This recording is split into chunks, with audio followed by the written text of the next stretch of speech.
Socrates, the man, as represented in Plato's dialogues, Aristotle says, is always asking questions about morality and didn't go into metaphysics or epistemology. So he's interested in what is justice, what is virtue, what is friendship. He reports in the Apology that he got in the habit of asking people who professed knowledge in a certain domain series of questions, and often found out that they didn't know what they thought they knew, and that therefore he was to this small measure wiser than they were, namely that when he didn't know something, neither did he think he knew it.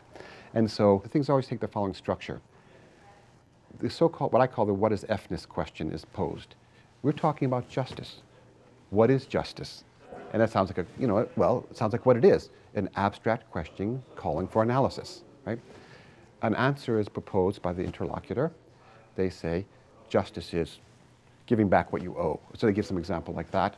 And then Socrates will point out, so justice is giving back what you owe, and so don't you owe something back when you borrow it? The interlocutor says yes, but what happens if I borrow your gun, and in between the time I borrowed and the time I'm to give it back, you've gone insane? So would it be just for me to give it back? So you get this little tension. Or a clearer example, Socrates says, asking a general, what is courage?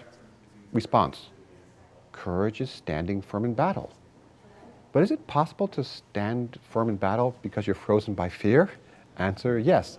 So, but courage is never fearful, and so right away you get, in each case, an inconsistent triad. And so three propositions, and one of which has to go. From the pure standpoint of logic, it doesn't matter what goes, right? So one interesting question here is, when we elicit an inconsistent triad, and we're constrained by pure logic to give up one of them, we're not told by logic alone which to give up. So one interesting question about the Socratic elenkos, which gives way to this deeper question about the nature of analysis, is how do we know what to give up, and how do we go forward when we've done the ground clearing negative part of the exercise?